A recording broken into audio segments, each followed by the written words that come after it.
కర్ణాటకలోని పరమ పవిత్రమైన పుణ్యస్థలం ధర్మస్థల.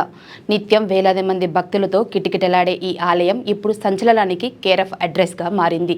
గత 2 దశాబ్దాలుగా వందలాది మంది హత్యకు గురయ్యారని, లైంగిక వేధింపులు జరిగాయని ఓ పారిశుద్ధ్య కార్మికుడు చేసిన ఫిర్యాదు ఇప్పుడు దేశాన్ని ఉలిక్కిపడేలా చేసింది.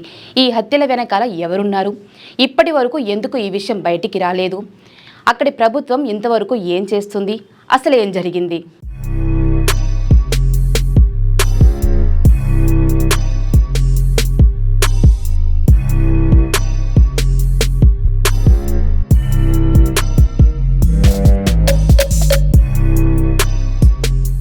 ధర్మస్థలంలో ఇప్పటి వరకు వందలాది మంది హత్యకు గురయ్యారని, ఆ శవాలను తనే స్వయంగా ఖననం చేశానని ఓ పారిశుద్ధ్య కార్మికుడు షాకింగ్ ఆరోపణలు చేయడంతో ఇప్పుడు సంచలనంగా మారింది. మంజునాథ్ ఆలయంలో 1995 నుంచి 2014 వరకు పారిశుద్ధ్య కార్మికుడిగా పనిచేసిన ఒక వ్యక్తి జూలై 3న దక్షిణ కన్నడ జిల్లాలో పోలీసులకు సంచలన ఫిర్యాదు చేశాడు. తన 20 ఏళ్ల సర్వీస్లో వందలాది శవాలను తానే పూడ్చిపెట్టాడని, ఇంకొన్ని వాటిని అయితే డీజిల్ పోసి కాల్చనని వెల్లడించాడు. ఈ శవాల్లో ఎక్కువగా మహిళలు, మైనర్ బాలికలు ఉన్నారని, వారిపై లైంగిక వేధింపులు, యాసిడ్ దాడులు జరిగాయని ఆరోపించాడు. నాకు ఇష్టం లేకపోయినా నాతో బలవంతంగా ఆ పని చేయించారు, నోరు విప్పితే చంపేస్తామని బెదిరించారు అని అతడు పోలీసులకు ఫిర్యాదు చేశాడు. నేత్రావతి నదీ తీరంతో పాటు ఆలయ సమీపంలోని అడవుల్లో ఈ శవాలను ఖననం చేశానని, కొన్ని సందర్భాల్లో శవాలు నదిలో విసిరేశామని వెల్లడించాడు.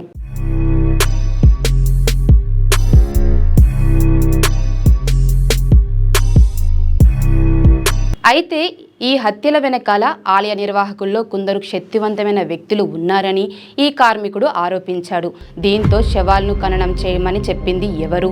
ఇంతవరకు ఈ విషయం బయటికి పక్కకుండా ఎలా దాగింది అనేది సంచలనం రేగిస్తుంది.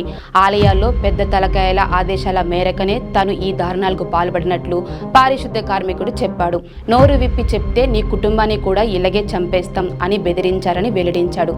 అయితే అప్పట్లోనే 1998లో ఒకసారి పోలీసులకు ఫిర్యాదు చేయడానికి ప్రయత్నించినప్పుడు తనను దారుణంగా కొట్టారని, ఆ తర్వాత నోరు మూసుకున్నానని చెప్పాడు. 2014లో తన కుటుంబంలో ఒక బాలికపై జరిగిన లైంగిక దాడి తనను తీవ్రంగా కలిచివేసిందని, అందుకే భయంతో ధర్మస్థల వదిలేసి పొరుగు రాష్ట్రానికి పారిపోయినట్లు తెలిపాడు. దశాబ్దాల తర్వాత అపరాధ భావంతో తిరిగి వచ్చినట్లు వెల్లడించారు. ఒక శవాన్ని వెలికి తీసిన ఫోటోలను, తన ఉద్యోగికి సంబంధించిన ఆధారాలను పోలీసులకు సమర్పించాడు.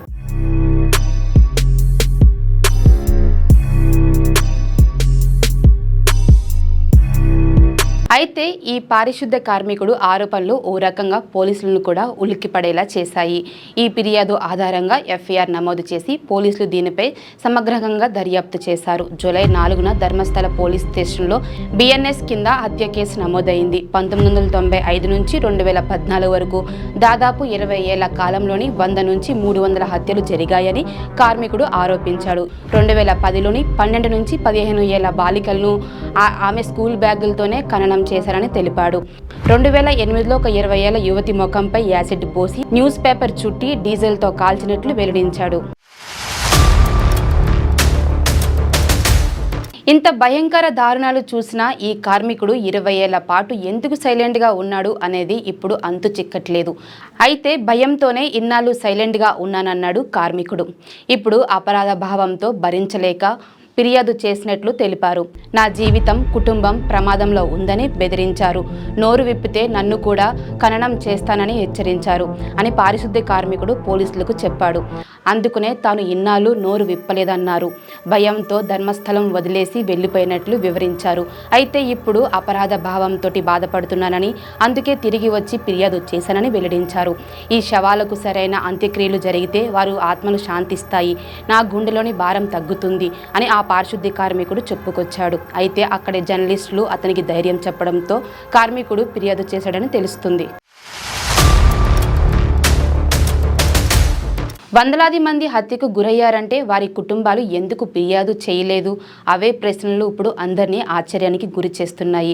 ఒక పారిశుద్ధ్య కార్మికుడి ఫిర్యాదు తర్వాత అందరి దృష్టి గత మిస్సింగ్ కేసుల వైపు తిరుగుతుంది. దక్షిణ కన్నడ పోలీస్ రికార్డుల ప్రకారం 1995 నుంచి 2014 మధ్య దాదాపు 250 మిస్సింగ్ కేసులు నమోదయ్యాయి. ఇందులో ఆలయానికి వచ్చిన భక్తులు, స్థానిక గ్రామస్తులు, మైనర్ బాలికలు ఉన్నారు. అయితే ఆధారాలు లేకపోవడంతో ఈ కేసులను మూసివేశారు. కానీ 2012లో 17 ఏళ్ల సౌజన్య అనే విద్యార్థిని లైంగిక దాడి, హత్య కేసు దేశవ్యాప్తంగా సంచలనం రేపింది. ఆ కేసులో ఆరోపణలు ఎదుర్కొన్న వ్యక్తి 2023లో నిర్దోషిగా విడుదలయ్యాడు.